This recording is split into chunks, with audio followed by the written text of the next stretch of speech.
So good morning guys. तो चलिए start करते हैं आज के यानी कि 23 जनवरी के इंपॉर्टेंट करंट अफेयर्स को। और आज का सबसे इंपॉर्टेंट प्रश्न ये रहा आपके सामने कि अभी हाल ही में सुनीता विलियम्स 27 साल की सेवा के बाद नासा से रिटायर हुई है। प्रश्न पूछ रहे हैं इनके पास अंतरिक्ष में कितने दिन रहने का रिकॉर्ड है। तो इसका सही उत्तर होगा 608 दिन। तो एस्ट्रोनॉट सुनीता विलियम अभी इन्होंने 27 सालों के बाद अमेरिकी जो स्पेस एजेंसी है नासा उससे इन्होंने रिटायरमेंट ले लिया है। ये तो हमारी करंट अफेयर्स की न्यूज हो गई। अब इनसे संबंधित क्या क्या प्रश्न बन सकते हैं, क्या क्या प्रश्न बने हैं अभी तक एग्जाम में, वो सब कुछ मैं आपको बताता हूँ। ये जो सुनीता विलियम है ये भारतीय मूल के एस्ट्रोनॉट है। मतलब इनका जन्म तो अमेरिका में हुआ है लेकिन इनके पिताजी भारत से थे, गुजरात से। ये अपने करियर में टोटल 3 इंटरनेशनल स्पेस मिशन पूरे कर चुकी हैं। मतलब इंटरनेशनल स्पेस स्टेशन है वहां पर 3 बार ये जा चुकी है। और टोटल बात करें इंटरनेशनल स्पेस स्टेशन पर इन्होंने टोटल कितने दिन बिताए, तो 608 दिन। जो आखिरी वाला स्पेस मिशन था इनका वो 200 दिनों का रहा था। क्योंकि आपको याद होगा आखिरी बार वो जून 2024 में मात्र 8 दिनों के मिशन पर अंतरिक्ष में गई थी। लेकिन उनका जो स्पेस क्राफ्ट था कौन सा, बोइंग स्टार लाइन, उसमें तकनीकी खराबी आ जाती है और इस कारण से वो अपने साथी बुच विल्मोर के साथ 9 महीने अंतरिक्ष में फंसी रहती है। और फिर स्पेस एक्स के ड्रैगन कैप्सूल की सहायता से मार्च 2025 में वो वापस पृथ्वी पर लौटती है। लगभग 8-9 महीने वो वहां पे रही। उसके अलावा याद रखना ये लाइन भी कि कल्पना चावला के बाद स्पेस में जाने वाली वो दूसरी भारतीय मूल की महिला है। उसके अलावा सुनीता विलियम अंतरिक्ष में मैराथन दौड़ने वाली पहली एस्ट्रोनॉट भी है। उन्होंने अंतरिक्ष में 9 बार स्पेस वॉक किया, चहलकदमी की है।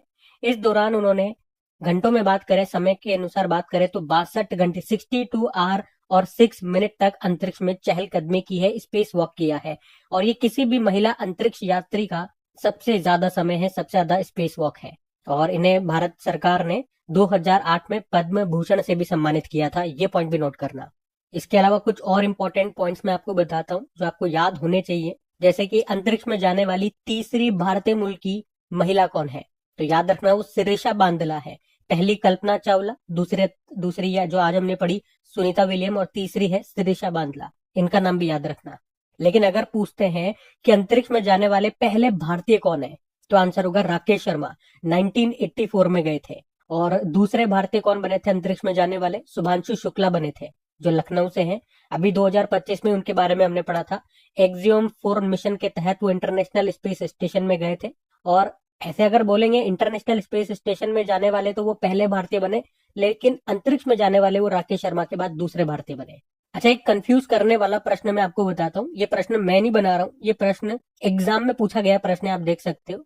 यूपी SSC में पूछा गया प्रश्न है। प्रश्न पूछ रहा है कि अंतरिक्ष में जाने वाली भारतीय मूल की दूसरी अमेरिकी महिला अंतरिक्ष यात्री कौन है। और ऑप्शन आपके सामने है। इन्होंने यहाँ पे कल्पना चावला का नाम दिया, शिरीषा बांदला का नाम दिया, लेकिन सुनीता विलियम का नाम नहीं दिया। तो फिर अब उत्तर क्या चुनोगे आप, शिरीषा बांदला इसका उत्तर होगा। क्योंकि आप यूं भी कह सकते हो कि कल्पना चावला का जो जन्म है ना वो तो भारत में होता है, फिर वो अमेरिका में चल गई थी। और जो सुनीता विलियम है और शिरीषा बांदला है इनका जन्म होता ही अमेरिका में है, लेकिन इनके जो माता पिता थे वो बिलोंग करते थे भारत से, इसलिए हम भारतीय मूल की बोलते हैं। इसलिए प्रश्न को आप ध्यान से पढ़ना। अंतरिक्ष में जाने वाली भारतीय मूल की दूसरी अमेरिकी महिला, तो ये भारतीय मूल की कहलाएंगी क्योंकि इनका जन्म भारत में नहीं हुआ। तो वैसे भी आप ये देख सकते हो। मतलब कहने की बात यह है कि प्रश्न को ध्यान से पढ़ना, प्रश्न क्या पूछ रहा है एक बार ऑप्शन ध्यान से पढ़ना अगर इस तरह का प्रश्न आपको एग्जाम में दिखता है तो। अब इसी तरह से 2-4 प्रश्न मैंने आपके सामने रखे हैं एग्जाम में जो पूछे गए प्रश्न है। ये आपके होमवर्क प्रश्न है, इनको आप खुद से सॉल्व करना। ये जैसे RRB NTPC में पूछा गया प्रश्न है, इंग्लिश में है। हिंदी मीडियम वालों के लिए एक बार बोल देता हूँ मैं क्या पूछ रहा है। अभी देखो 2025 में पूछा गया था, सुनीता विलियम्स के बारे में ही है। जब ये अपने मिशन से वापस लौटी थी तो ये पूछ रहा है कि उन्होंने स्पेस में टोटल कितना समय बिताया, ये बताओ। ये एक और प्रश्न लो, CRPF एग्जाम में पूछा गया था, हिंदी इंग्लिश दोनों में लिखती है। मेरे पास इतना और उत्तर लगाना। बाकी इन सब के उत्तर मैं जब आपको क्वेश्चन की थ्योरी बताता हूँ वहीं पे दे चुका होता हूँ। जो हमारे रेगुलर स्टूडेंट्स हैं उनको तो पता है, लेकिन अगर कोई पहली बार जुड़ रहे हैं तो उनको बताना जरूरी है कि हम जो भी करंट अफेयर्स में प्रश्न पढ़ते हैं तो उनसे संबंधित किसी भी तरह का प्रश्न अगर आपके किसी एग्जाम में आया हुआ होता है तो वो प्रश्न मैं यहाँ पे लेकर के आता हूँ और वो होमवर्क के रूप में आपको देता हूँ। उसका आंसर मैं नहीं दूंगा, आंसर तो जब मैं क्वेश्चन की थ्योरी आपको समझाता हूँ उसके बारे में समझाता हूँ वहीं पे मैं दे चुका होता हूँ। तो आपको क्वेश्चन को बिल्कुल ध्यान से समझना है और फिर उसके बाद ये प्रश्न मैं आपके सामने रखता हूँ। प्रश्न में बोल के भी पूछ सकता था, लेकिन इस तरह का प्रश्न शो करने का कारण है कि आपका माइंड थोड़ा सा एक्टिव रहे कि हाँ अभी प्रश्न हमसे पूछा जाएगा और ये वो वाले प्रश्न, कोई ऐसे रैंडमली कुछ भी नहीं पूछ रहा हूँ, ये वो वाले प्रश्न जो एग्जाम में पूछे जाते हैं। एग्जाम में पूछा गया प्रश्न तो इंपॉर्टेंट रहता है। आपको पता लगता है एग्जामिनर किस तरह से प्रश्न पूछता है, कहाँ कहाँ से प्रश्न पूछ सकता है, क्या लैंग्वेज रहती है, क्या ऑप्शन रहते हैं, किस एग्जाम में पूछा गया। तो आपका भी पढ़ाई में मन लगता है, दिमाग एक्टिव रहता है। डेली में आपसे ऐसे ही प्रश्न पूछता हूँ, जो अगर कोई नए स्टूडेंट हमसे जुड़ रहे हैं तो उनको बताना जरूरी होता है। अभी हम आगे बढ़ते हैं। फिर अगले में पूछ रहे हैं, हाल ही में आदिवासी त्योहार समक्का सरलम्मा जतारा, इसका आयोजन कहाँ पर किया जाता है? तो आंसर होगा तेलंगाना। इंपॉर्टेंट प्रश्न मार्क करना, ये प्रश्न आता है एग्जाम में। तो हम बात कर रहे हैं समक्का सरलम्मा जतारा। ये तेलंगाना का एक द्विवार्षिक, द्विवार्षिक मतलब हर 2 साल में होता है। ये एक तरह का आदिवासी त्योहार है, और इसी को मेदरा जतारा के नाम से भी जानते हैं। मेदराम जतारा त्योहार आप बोल दो। और याद रखना, ये एशिया का सबसे बड़ा आदिवासी त्योहार है, और यूं भी कह सकते हैं कि भारत में कुंभ के बाद दूसरा सबसे बड़ा उत्सव है। इस उत्सव में क्या होता है, जो भक्तजन होते हैं वो देवताओं को, और यहाँ पे देवता किन्हें मानते हैं, समक्का और सल्लम्मा, इनको अपने वजन के बराबर गुड़ चढ़ाते हैं। इसे तेलंगाना में कोया जनजाति के द्वारा मनाया जाता है। वो भी मैंने आपको बता दिया किस जनजाति के द्वारा मनाया जाता है, एग्जामिनर अगर डीप में पूछे तो कोया जनजाति। और ये जो त्योहार है, ये उत्सव है, देवी समक्का और सरलम्मा को समर्पित होता है। कौन थी ये जो समक्का है वो तो माँ है, और उनकी बेटी है सरलम्मा, मतलब ये माँ बेटी थी। इन्होंने काकतीय शासकों के करों के खिलाफ लड़ाई लड़ी और अपना बलिदान दिया। हाँ, ये भी जरूर याद रखना, ये जो त्योहार है, उत्सव है, 4 दिनों तक मनाया जाता है। 4 दिनों तक चलता है ये उत्सव। इस साल हम इसे 28 जनवरी से लेकर 31 जनवरी 2026 तक मनाएंगे। कहाँ पर? तेलंगाना में। तेलंगाना के मुलुगु जिले के मेदराम गांव में। और ये एक और पॉइंट मैं आपको बता दूं जो आपको कोई नहीं बताएगा, इसे 1996 में राज्य महोत्सव घोषित किया गया था। तो यहाँ पे इस त्योहार से संबंधित एक एक काम की बात जो आपके एग्जाम पॉइंट ऑफ व्यू से इंपॉर्टेंट बन सकती है, जहां से प्रश्न बन सकता है, मैंने सारी बातें आपको बताई है, ध्यान में रखना। जैसे कि किस राज्य में मनाते हैं, किस जनजाति के द्वारा मनाया जाता है, दुनिया का सबसे बड़ा आदिवासी त्योहार है, कुंभ के बाद दूसरा सबसे बड़ा त्योहार हो गया, उत्सव हो गया, मेला हो गया, किनको ये समर्पित होता है, कितने दिनों तक मनाया जाता है, 4 दिनों तक। ठीक है, ये सारी बातें अभी आपको बताऊंगा यहाँ से किस तरह के एग्जाम में प्रश्न बने हैं। लेकिन उसके पहले फेस्टिवल वाला प्रश्न है, कुछ इंपॉर्टेंट फेस्टिवल्स में आपको और रिवाइज करवाता हूँ। जैसे कि देखो, बसोहली महोत्सव ये जम्मू कश्मीर में मनाया जाता है, और 2025 वाले की हम बात कर रहे हैं। इस बार इसका आयोजन रामायण की थीम पर हुआ। मारबत महोत्सव नागपुर महाराष्ट्र में, नुआखाई फेस्टिवल उड़ीसा में, पट्ट उत्सव जम्मू कश्मीर, कर्मा पूजा फेस्टिवल झारखंड, बथुकम्मा उत्सव तेलंगाना, जांस्कर उत्सव लद्दाख, चराईचुंग महोत्सव असम, 11वां इंडियन इंटरनेशनल साइंस फेस्टिवल का आयोजन हुआ था हरियाणा के पंचकुला में, 15वां अंतरराष्ट्रीय रेत कला महोत्सव का आयोजन हुआ था चंद्रभागा बीच कोणार्क उड़ीसा में, 44वां India International Trade Fair Bharat अंतरराष्ट्रीय व्यापार मेले का आयोजन नई दिल्ली में हुआ था भारत मंडपम में। इसमें थीम क्या थी इसकी, एक भारत श्रेष्ठ भारत। इसमें भागीदार देश, पार्टनर कंट्री था उत्तर प्रदेश, राजस्थान, महाराष्ट्र और बिहार, और फोकस स्टेट था झारखंड। ठीक है, तो ये सब ध्यान में रखना। अब आपके लिए होमवर्क प्रश्न ये रहा, एसएससी जीडी में 2023 में पूछा गया था। एक और रहा ये, इसका भी उत्तर दो। और एक और प्रश्न रहा ये, अब देखो ये प्रश्न पूछा गया ना, इसे कब राज्य उत्सव का दर्जा दिया गया था, और ये एग्जाम में पूछा गया प्रश्न, में झूठ नहीं बोल रहा हूँ, जो आपको कहीं नहीं पढ़ाया जाएगा। इसीलिए बस एक बात को ध्यान रखना, जब आपको कोई चीज पढ़ा रहा हूँ, कोई चीज बता रहा हूँ, तो बिल्कुल। फिर अगले में पूछ रहे हैं, हाल ही में उत्तर प्रदेश का पहला ऐसा शहर कौन सा बन गया है जहां ताजा कचरे का डंपिंग स्थल शून्य है? तो सही उत्तर होगा लखनऊ। तो लखनऊ ये उत्तर प्रदेश का पहला ऐसा शहर बन गया है जहां ताजा कचरे का डंपिंग स्थल शून्य है, जिससे लखनऊ को zero fresh waste dumping city का दर्जा प्राप्त हुआ है। तो स्वच्छ भारत मिशन शहरी के तहत लखनऊ नगर पालिका ने प्रतिदिन उत्पन्न होने वाले 2100 मेट्रिक टन से अधिक कचरे का प्रसंस्करण, प्रोसेसिंग करके खुले में कचरा फेंकने की समस्या को प्रभावी रूप से समाप्त कर दिया। और ऐसा क्या किया इन्होंने, किस तरह से प्रोसेसिंग किया उस कचरे का? भाई इन्होंने देखा जो प्लास्टिक वाला और जो कागज वाला कचरा है, उसको इन्होंने सीमेंट और जो कागज उद्योग होता है वहां पे भेज दिया, और जो जैविक कचरा है उसे कृषि बागवानी में उपयोग में ले लिया। बाकी जो बचा हुआ कचरा है जो कहीं भी यूज में नहीं हुआ, उसे इन्होंने लैंड फिलिंग में या निर्माण कार्यों में इस्तेमाल कर लिया। मतलब जो गड्ढे होते हैं ना, उनको भरने में इस्तेमाल कर लिया, निर्माण कार्य में जो भर्ती भराई जाती है वहां पे इस्तेमाल कर लिया। तो सिंपल से याद रखेंगे, उत्तर प्रदेश का पहला ऐसा शहर कौन सा बन गया जहां ताजा कचरे का डंपिंग स्थल शून्य हो गया? तो आंसर होगा लखनऊ। अब कुछ और प्रश्न मैं आपको बताता हूँ जहां पे पहले से ही संबंधित कुछ चीजें पहली बार हुई है, वो हम पढ़ेंगे। जैसे कि दुनिया का पहला लाइव अंडर वाटर इंटरव्यू ये आयोजित हुआ था पलाऊ देश में। गोबी रेगिस्तान में दुनिया का पहला सोलर थर्मल पावर प्लांट किस देश के द्वारा शुरू किया गया? चाइना। भारत का पहला commercial electric truck battery swapping with charging station ये कहां पर स्थापित किया गया? सोनीपत हरियाणा। संपूर्ण राष्ट्रीय व्यंजन के लिए यूनेस्को की मान्यता पाने वाला विश्व का पहला देश बन गया इटली। ध्रुव 64 क्या है? भारत ने अपना पहला 1.0 giga hertz 64 bit dual core स्वदेशी माइक्रो प्रोसेसर लॉन्च किया, उसी का नाम है ध्रुव 64। और NHAI national highways authority of India ने मध्य प्रदेश में नेशनल हाईवे 45 के एक हिस्से पर भारत की पहली वन्य जीव सुरक्षित सड़क को शुरू किया था, जिसकी लंबाई है 11.96 किलोमीटर। हमने देखा था सड़क पे चौकोर चौकोर ऐसे लाल लाल रंग के स्पॉट बना दिए थे, वही वाला है। और आईएसओ प्रमाण पत्र पाने वाला भारत का पहला राज्य शिक्षा बोर्ड बना था, बिहार स्कूल एग्जामिनेशन बोर्ड। और स्मॉल फाइनेंशियल बैंक में बदलने के लिए आरबीआई से मंजूरी पाने वाला पहला पेमेंट बैंक बना था, फिनो पेमेंट बैंक। एसआईआर मतलब स्पेशल इंटेंसिव रिवीजन, विशेष गहन पुनरीक्षण। इसके तहत मतदाता सूचियों को पूरी तरह से डिजिटल करने वाला पहला भारतीय राज्य बना राजस्थान। भारत का पहला एकीकृत वित्तीय शहर बन गया है आंध्र प्रदेश का अमरावती। ठीक है, तो ये सब भारत में पहले से संबंधित प्रश्न है, ध्यान में रखें। अगला प्रश्न देखते हैं। फिर पूछ रहे अभी हाल ही में केंद्रीय मंत्रिमंडल ने अटल पेंशन योजना को किस वर्ष तक जारी रखने की अभी मंजूरी दे दी है? तो आंसर होगा 2030-31 तक। तो सिंपल से याद रखेंगे, अभी केंद्रीय मंत्रिमंडल ने अटल पेंशन योजना इसको 30-31 तक 2030-31 तक जारी करने की अभी मंजूरी दे दी है। अब प्रश्न बन जाएगा भैया अटल पेंशन योजना के बारे में बताओ। तो सबसे पहले मैं आपको बता दूं कि प्रधानमंत्री नरेंद्र मोदी ने 9 मई 2015 को कोलकाता से जन सुरक्षा योजना को शुरू किया था। और इसके अंदर 3 बीमा योजनाएं आती हैं। कौन कौन सी? प्रधानमंत्री जीवन ज्योति बीमा योजना, प्रधानमंत्री सुरक्षा बीमा योजना और अटल पेंशन योजना। तो इन तीनों को 9 मई 2015 को कोलकाता से ही शुरू किया गया था। अभी जो हम बात कर रहे हैं वो अटल पेंशन योजना की बात कर रहे हैं, जो मुख्य रूप से असंगठित जो क्षेत्र होते हैं उनके लिए, उन लोगों के लिए शुरू की गई थी। असंगठित क्षेत्र में कौन लोग आते?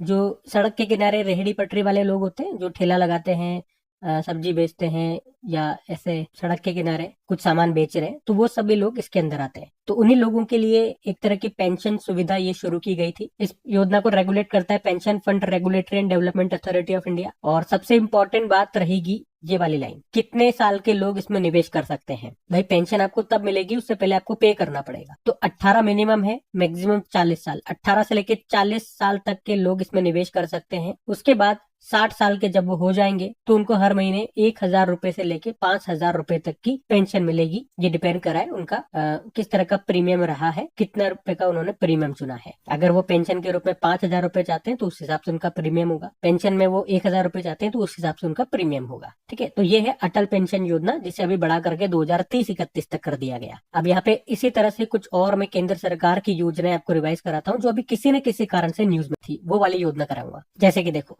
अभी 25 दिसंबर 2025 को प्रधानमंत्री ग्राम सड़क योजना की 25वीं वर्षगांठ मनाई गई। मतलब ये कब लॉन्च की गई होगी? 25 दिसंबर सन 2000 में। एनपीएस वात्सल्य योजना, जिसे वित्त मंत्रालय ने शुरू किया था, कब? 18 सितंबर 2024 को। अच्छा, मैं यहाँ पे ये योजनाएं आपको बता रहा हूँ और कब लॉन्च हुई थी वो बता रहा हूँ। बाकी उनका संबंध किससे है वो पीछे मैंने ब्रैकेट में शॉर्ट में लिख दिया है। आप चाहो तो वीडियो को पॉज करके आराम से रीड कर सकते हो। पीडीएफ आपको मिल जाती है, पीडीएफ में भी आप जा करके इसको रीड कर सकते हो। बाकी अगली है प्रधानमंत्री ई ड्राइव योजना, 1 अक्टूबर 2024 को ये लॉन्च हुई थी। प्रधानमंत्री इंटर्नशिप योजना 3 अक्टूबर 2024 को। आयुष्मान भारत प्रधानमंत्री जन आरोग्य योजना 23 सितंबर 2018 को रांची झारखंड से शुरू हुई। और आयुष्मान भारत वय वंदना योजना ये 29 अक्टूबर 2024 को शुरू हुई थी। जो भी लोग 70 वर्ष से या उससे ज्यादा आयु के जो बुजुर्ग थे उन लोगों के लिए थी, जो उसमें छूट गए थे, मतलब जो उसमें कवर नहीं हुए थे उनके लिए। प्रधानमंत्री विद्या लक्ष्मी योजना 6 नवंबर 2024 को। वन पेंशन वन सब्सक्रिप्शन ये शुरू हुआ 1 जनवरी 2025 को। राष्ट्रीय सहकारिता नीति नेशनल कॉर्पोरेशन पॉलिसी 2025, इसने किस नीति को रिप्लेस किया था? 2002 की पुरानी नीति को इसने रिप्लेस किया था। 24 जुलाई 2025 को शुरू हुई थी। और एकीकृत पेंशन योजना 1 अप्रैल 2025 को। ठीक है, ये सब ध्यान में रखना। अगला प्रश्न देखते हैं। अगला प्रश्न हम देखेंगे उससे पहले आपके लिए एक प्रश्न रख दिया, एसएससी में पूछा गया प्रश्न है, अटल पेंशन योजना से ही संबंधित है। बताओ। ऑप्शन आपके पास ऐसे ही है। देखो एग्जाम में इस तरह के प्रश्न आते हैं आपके। अब आपने जैसे मैंने आपको अच्छे से पढ़ाया है, अच्छे से आपने ध्यान दिया होगा, तो इस तरह के प्रश्न एग्जाम में आएंगे तो आप हल कर दोगे। एक प्रश्न ये रहा, ये भी करो। हम अगला देखते हैं अभी। फिर अगले में पूछ रहे हैं, हाल ही में किसे भारतीय महिला फुटबॉल टीम का मुख्य कोच चुना गया है?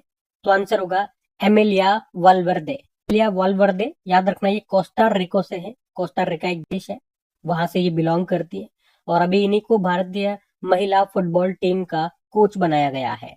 और ये याद रखना, भारतीय महिला फुटबॉल टीम को ब्लू टाइगर्स के नाम से भी जानते हैं। अब हमारी भारतीय टीमों के कुछ और कोचेज जो अभी न्यूज में थे, वो सब मैं आपको रिवाइज करवा देता हूँ। देखो अभी याद रखना, भारतीय महिला क्रिकेट टीम की कोच कौन है? अमोल मजूमदार है। और भारतीय पुरुष क्रिकेट टीम के कोच हैं गौतम गंभीर। अभी भारतीय पुरुष क्रिकेट टीम के बॉलिंग कोच बने थे मोर्ने मोर्केल। ये बॉलिंग कोच वगैरह ये इतने इंपॉर्टेंट नहीं है, जो मुख्य कोच है वो याद रखना, अमोल मजूमदार और गौतम गंभीर। बाकी भारतीय महिला हॉकी टीम, इनके अभी नए कोच बने थे। अभी 2026 के स्टार्टिंग में पड़ा था। सोजर्ड मारिजने, नीदरलैंड से हैं। इन ये जो अंग्रेज है ना, अंग्रेज, इनके देशों के नाम भी याद रखना। एग्जाम में आजकल देशों के नाम भी पूछ लेते हैं, थोड़ा कठिन करना होता है तो। भारतीय पुरुष हॉकी टीम के कोच क्रेग फुल्टन है, साउथ अफ्रीका से। ये प्रश्न एग्जाम में आ चुका है भैया। भारतीय जूनियर पुरुष हॉकी टीम के कोच PR श्रीजेश। भारतीय पुरुष बास्केटबॉल टीम के कोच स्कॉट फ्लेमिंग, अमेरिकी है। भारतीय रग्बी टीम, चाहे मेल हो चाहे फीमेल टीम हो, उनके कोच कौन है? वेसाले सेरेवी, फिजी देश से है। भारतीय पुरुष फुटबॉल टीम के कोच खालिद जमील। और अभी हमने जो आज पढ़ा वो भारतीय महिला फुटबॉल टीम के कोच के बारे में पढ़ा है, अब नए बन गए। कौन बन गई है? एमिलिया वालवर्दे। और अभी कुछ दिन पहले पढ़ा था, इंडियन वुमेन्स बॉक्सिंग टीम के नए कोच बने थे, सेंटियागो नेवा उनका नाम है। ठीक है, ये सब ध्यान में रखना। अगला प्रश्न देखते हैं। फिर अगले में पूछ रहे हैं, हाल ही में धारीदार टाइगर तितली को अभी किसने राज्य तितली घोषित किया? तो आंसर होगा चंडीगढ़ ने। तो अभी धारीदार टाइगर तितली, इंग्लिश में बोलोगे तो स्ट्रिप्ड टाइगर बटरफ्लाई, मतलब टाइगर की तरह का इसका रंग है, आप फोटो में देख सकते हो। तो इसलिए इसको धारीदार टाइगर तितली बोला गया। और इसको अभी चंडीगढ़ की राज्य तितली घोषित किया गया है। इसका साइंटिफिक नेम क्या है? डेनाउस जेनुटिया। ठीक है, तो ये ध्यान रखने वाली बात है, इसको ध्यान रखना। वन लाइनर वाला प्रश्न है। अब एक इंपॉर्टेंट प्रश्न मैं आपसे पूछता हूँ, देखते हैं किस किस स्टूडेंट को पता है। और ये प्रश्न प्रश्न क्या है? किस राज्य ने पहली बार किसी तितली को राज्य तितली घोषित किया था? तो नहीं याद होगा, याद रखना, महाराष्ट्र ने किया था। और कौन सी तितली थी मेरे भाई? Blue Mormon. उस तितली का नाम है ब्लू मॉर्मन। लेकिन इसी से मिलते जुलते एक और नाम आपको देखने को मिलेगा, ब्लू पेंसी। वो ब्लू पेंसी जम्मू कश्मीर की तितली है, राज्य तितली।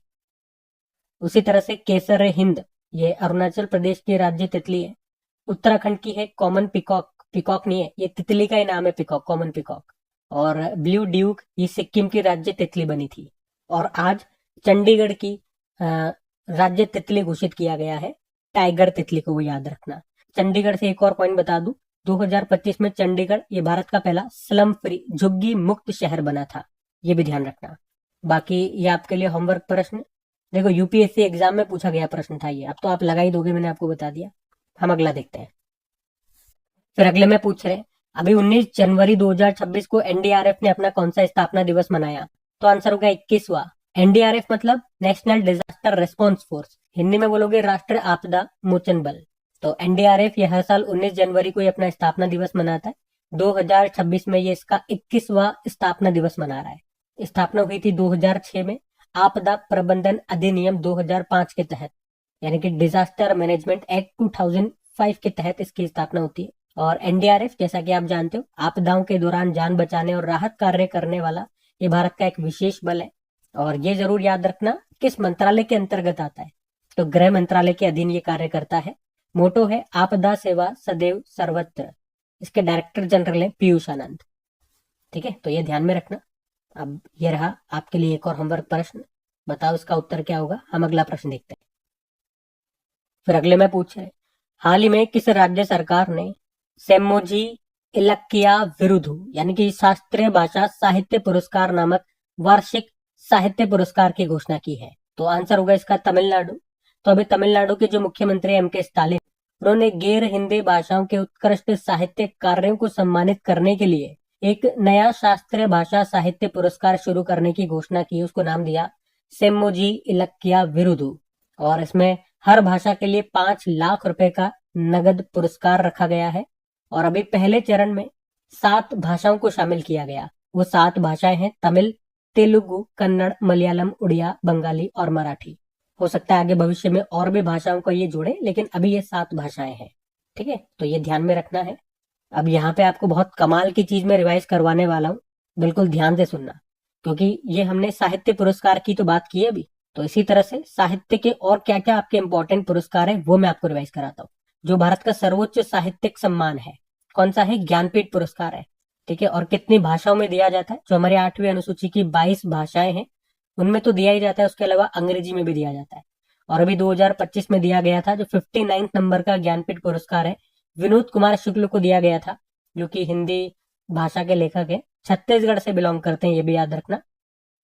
और अभी इनका निधन भी हो गया। और शायद ये अभी बिहार एसआई के एग्जाम में भी आया था ज्ञानपीठ पुरस्कार वाला। ये मुझे थोड़ा ध्यान नहीं है कि 2025 वाला पूछा था कि उसके पहले का पूछा था। आप लोग बताना कौन सा वाला आया था। बाकी ज्ञानपीठ के बाद जो दूसरा सबसे बड़ा साहित्यिक सम्मान है वो है साहित्य अकादमी पुरस्कार।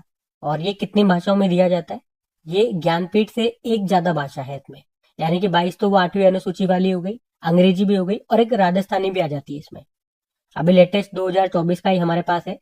बहुत सारी भाषाएं होंगी, ये इतनी सारी है, उसमें हिंदी और अंग्रेजी का मैं आपको बताता हूँ। हिंदी का गगन गिल को मिला था मैं आई जब बाहर के लिए, और अंग्रेजी का स्टर्लिन किरे को मिला था स्पिरिट नाइट्स के लिए। उसके बाद सरस्वती सम्मान इंपॉर्टेंट है, के बिरला फाउंडेशन के द्वारा दिया जाता है। ये 8वीं अनुसूची की 22 भाषाओं में दिया जाता है।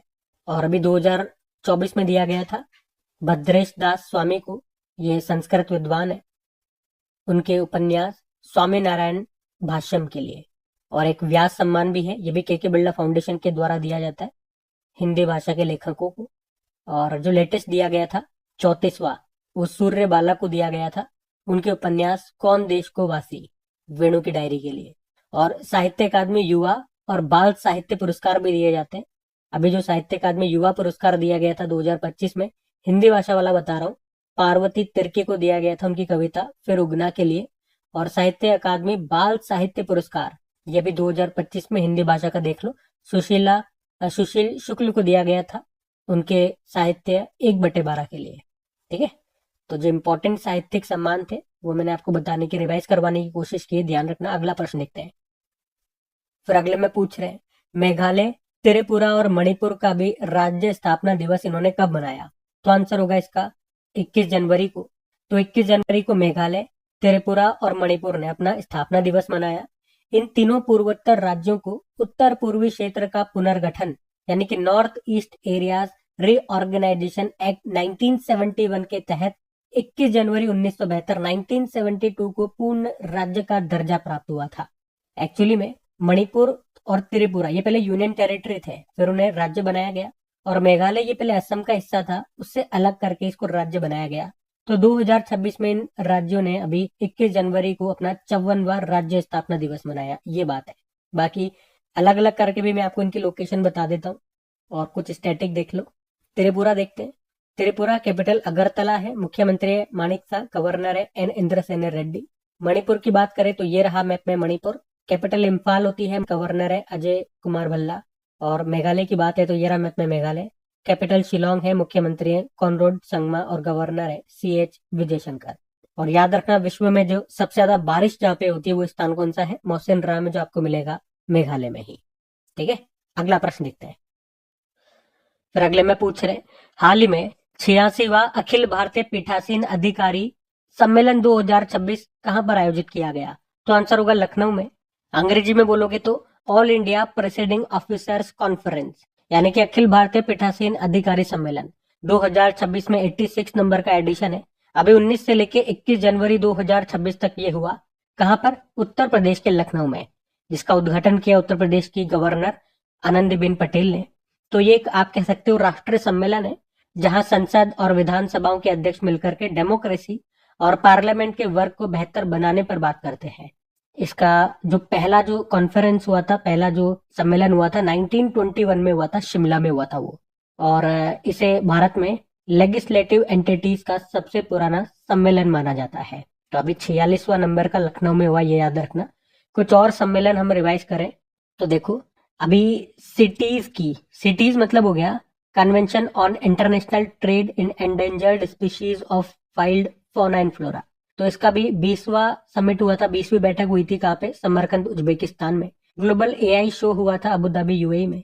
और भारत अभी फरवरी में एआई इम्पैक्ट समिट को होस्ट करेगा नई दिल्ली में। और united nation alliance of civilisation, संयुक्त राष्ट्र सभ्यता संगठन, इसकी 11वीं बैठक हुई थी सऊदी अरब के रियाद में। भारत ने पहली बार यूनेस्को संस्कृति विरासत सत्र की मेजबानी की, नई दिल्ली के लाल किले में 20वां एडिशन हुआ वैसे ये। डब्ल्यूएचओ का दूसरा वैश्विक पारंपरिक चिकित्सा सम्मेलन नई दिल्ली में हुआ। World telecommunication development conference Baku Azerbaijan में हुआ। 60वां पुलिस महानिदेशकों और पुलिस महानिरीक्षकों का सम्मेलन रायपुर छत्तीसगढ़ में हुआ। राज्य लोक सेवा आयोग के अध्यक्षों का 26वां राष्ट्रीय सम्मेलन रामोजी फिल्म सिटी हैदराबाद में हुआ। 26वां International Conference of Chief Justice of the World हुआ लखनऊ में। South India Natural Farming Summit Coimbatore Tamil Nadu में हुआ, जिसका उद्घाटन खुद मोदी जी ने किया। United Nation Convention Against Corruption यानी कि संयुक्त राष्ट्र भ्रष्टाचार निरोधक की अभी 11वीं बैठक हुई थी, कहाँ पे, दोहा कतर में। और 2026 में ही कोप 31 जलवायु शिखर सम्मेलन है ये, इसकी जो 31वीं बैठक है ये होगी तुर्की के अंटालिया में होगी। लास्ट वाला जो 2025 वाला कोप 30 हुआ था बेलम ब्राजील में हुआ था। और 5वां मुख्य सचिवों का राष्ट्रीय सम्मेलन ये हुआ नई दिल्ली में। ये कुछ अभी समिट है, कुछ सम्मेलन है जो हमने पढ़े थे, हमने रिवाइज करे। बाकी ये थी आज की हमारी करंट अफेयर्स की क्लास। कमेंट करके जरूर बताइएगा सेशन आपको कैसा लगा। अच्छा लगा तो प्लीज इसे अपने दोस्तों के साथ में स्टडी ग्रुप में इसे शेयर करके इन वीडियोस को, मुझे और मेरी मेहनत को सपोर्ट जरूर कीजिएगा। जब आप लोग सपोर्ट करेंगे, शेयर करेंगे, तो मुझे भी अच्छा लगेगा और इसी तरह से आपको बढ़िया बढ़िया नॉलेज, बढ़िया बढ़िया कंटेंट मिलता रहेगा जो एग्जाम ओरिएंटेड होगा। बाकी वीडियो को लाइक नहीं करा तो लाइक कर देना। आप में से साइना नेहवाल ने संन्यास की घोषणा कर दी, उनका संबंध किस खेल से है? Badminton. India open badminton tournament में पुरुष एकल का खिताब जीता है लिन चुनयी ने। और राज्य को गैंगस्टर फ्री बनाने के लिए भी किसने ऑपरेशन प्रहार शुरू किया? पंजाब। उसके अलावा हॉप आइलैंड पर सैटेलाइट लॉन्चिंग सुविधा विकसित करने की घोषणा की आंध्र प्रदेश ने। बीजेपी के सबसे कम उम्र के राष्ट्रीय अध्यक्ष बन गए नितिन नबीन। और अभी खेलो इंडिया विंटर गेम्स का अभी कौन सा संस्करण शुरू हुआ? 6ठा। इरेडा ने किस देश के सोलर प्रोजेक्ट के लिए पहला अंतरराष्ट्रीय ग्रीन लोन जारी किया? जाम्बिया। दूसरा वैश्विक बौद्ध सम्मेलन कहां पर आयोजित किया जाएगा? नई दिल्ली। और भारत और किस देश ने संयुक्त रूप से खतरनाक और हानिकारक पदार्थों से निपटने का अभ्यास किया? जापान। और आखिरी प्रश्न था, किस राज्य के कुंभलगढ़ वन्यजीव अभयारण्य को पर्यावरण संवेदनशील क्षेत्र घोषित किया गया? तो यह राजस्थान का है। बाकी चलो कल का भी होमवर्क प्रश्न देखते हैं और सेशन एंड करते हैं। तो कल पूछा था, एसएस इनोवेशन के द्वारा लॉन्च किए गए विश्व के पहले पोर्टेबल रोबोटिक टेलीसर्जरी सिस्टम का नाम क्या है? तो आंसर होगा मंत्र आसन। आप सभी ने प्रश्न का बिल्कुल सही उत्तर दिया। अब ये आज का आपका होमवर्क प्रश्न।